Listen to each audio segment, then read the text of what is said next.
How did you get into rap music? What age were you? I actually started when I was like 8 years old. Like my sister had this little karaoke machine or whatever. And one day they left or whatever. I was like, man, let me go try this shit out real quick. So it was like a little sample that used to play in the background or whatever. And I went off in there, man. Got on a little mic. I wasn't talking about shit though. Got on the mic, recorded some shit. I didn't even know I was recording. And that shit was recording for like the whole fucking time. I ain't even stopped to record. So they came back or whatever, and they played that shit like, what the hell you was up in here talking about, man? And I was just like, man, I don't know, I was just trying it. So it started when I was like 8, from that little situation right there. And then I was into like making beats and shit, you know, like drums and anything that had a sound to it. I love that shit. So I picked back on it strong, like my 9th grade year, like heavy. Like I started writing songs, you know what I'm saying, recording. I was in my closet every night. You can ask anybody that came to my crib where we was at. In my closet every night, freestyling, you know, freestyling, writing, you know. My closet, it was filled, you know what I'm saying, with all type of songs and shit. I taped them bitches up around the whole closet, you know. Everything I wrote, everything I had. Started from that. And then I recorded my first song on a voice memo on the iPhone or whatever. You know, I had my beat playing in the background, put the phone by the speaker or whatever. Recorded my first song. My first song actually recorded with my nigga Trey, Lil Trey, and Mark. They go by the name of Lil Trey and ODK. I recorded my first shit with them. My first official, you know what I'm saying, studio song was with my niggas Spaceman T and Lil b.i.g, you know. They brought their own little studio. I ain't know shit about mixing and mastering nothing, you know. They brought their own little studio. We hooked it up, came out with a song. Everybody liked it. I kept going. Any musical influences? Anybody that inspired you? Oh, yeah. See, when I was young, man, I was listening to people like Master P, you know what I'm saying? Boosie, Tupac, you know what I'm saying? Who else? Biggie, you know, of course. I was listening to them type of, I was really in that David Banner type of music, like, you know, Louisiana, Mississippi type of music. I was around that area. Anybody that was really talking about something at that time, you know, I was listening because, you know, I always wanted to do what they was doing, you know. So I was really into it at a young age, listening to everybody that was really popping around that time. Have you had a chance to meet any of them? Nah, I would love to. Not yet. Not yet, though. How many years would you say you've been perfecting your craft for at this point? Say like 6 years, 6, 7 years. Do you remember your first rap or what you were rapping about back then? My first rap? Not really. Not really. That was a long time ago. I don't remember that. Now, when it comes to the music industry, what bothers you the most about it at this point? What's your biggest pet peeve with it, if anything? I just hate to see, you know what I'm saying, the people just talking about some of the shit they talking about nowadays. Like, some of the shit I be hearing really don't be talking about shit. That would piss me off, because I be knowing damn well in my head, I be like, man, if they let me in this fucking industry, man, I would change that shit. Like, the shit I see, I be like, man, I want to change that shit. Every time I hear a song that's not really, you know what I'm saying, like hip-hop, you know, I don't give a fuck about these the club hits and none of that, you know what I'm saying. I understand it's club hit, part of music. When you really trying to rap real shit, and you pushing in all this bullshit in between, that what really drives me. I'm like, what the fuck is he rapping about? You know, I really want to hop in and change that shit. So as soon as that door open for me, it's over. Who do you blame for this? Do you blame the record labels and executives in that side?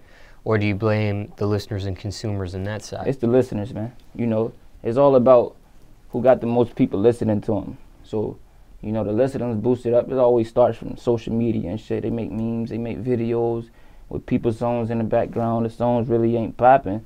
You know, well, the song's popping, but the person really ain't popping. As soon as they hear the song, they go look up the person. Now the person popping from this bullshit song they use as comedy or something, you know. And now, it's getting crazy now, you know. They letting anybody in. Do you see this getting fixed anytime soon? Do you have a solution to this problem? The internet growing every day. They ain't finna fix this shit. So you think it's gonna get worse over time? Now they let a nigga like me in. Now when you're in the studio, top 3 things you need. Top 3 things. I'm gonna need me a black in my mouth for one. Keep me straight. I'm gonna need me a soda. some type of soda. I'm gonna need my phone. What kind of soda? You see, I got a Fanta with me right now. So I usually drink that. Or I get like a sweet tea. What does smoking Black and Mild do for you in the studio? I mean, it relaxes me, man. It helps me, especially when I'm writing or something. It soothes me a little bit. You know, I get in my vibe, get in my mode. I be ready to go. Sober rapper? Yeah, sober rapper. Have you tried to rap under the influence before? Yeah. I mean, that shit was aight. It was great. But, you know, I want to give y'all 100%, you know? Like, I want to give y'all some pure shit. I ain't got to be on shit to give y'all, you know, good music. That's what I'm trying to put out. Craziest studio story, if you have one.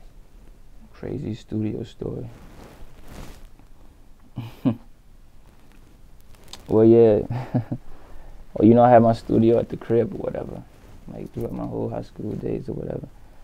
And I was in there recording one day, man, and I had this chick over. I had this chick in there listening to me record or whatever.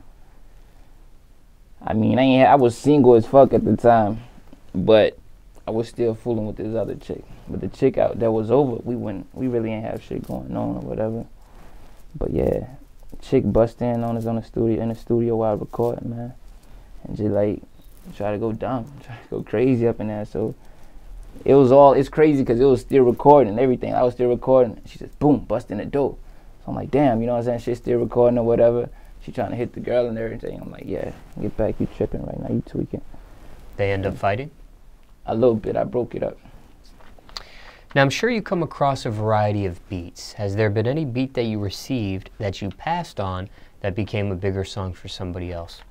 Yeah, it was a lot of them. I can't really think about the exact names of the beat, but I know it was a beat by 21 Savage. I heard this shit a long time ago. You know what I'm saying? I was freestyling. My boys are freestyling on it or whatever, you know. And next thing you know, bam, I hear this shit, you know what I'm saying, on Spring Willis. I'm like, damn. And what else? It was that you heard that like that Kill Bill, the theme song, whatever, the little beat.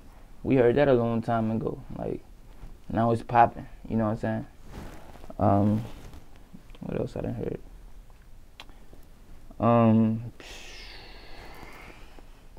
think it was some shit, who else?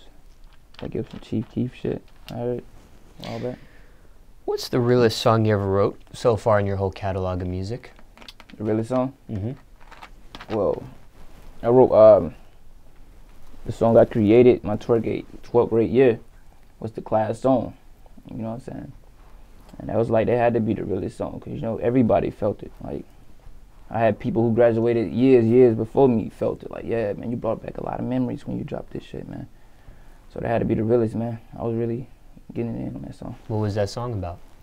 It was basically just summing up everything I done went through, you know what I'm saying, in school and out of school while I was in school, you know what I'm saying, while I was going through all that shit. And the name of the song was called Finally Made It, or whatever.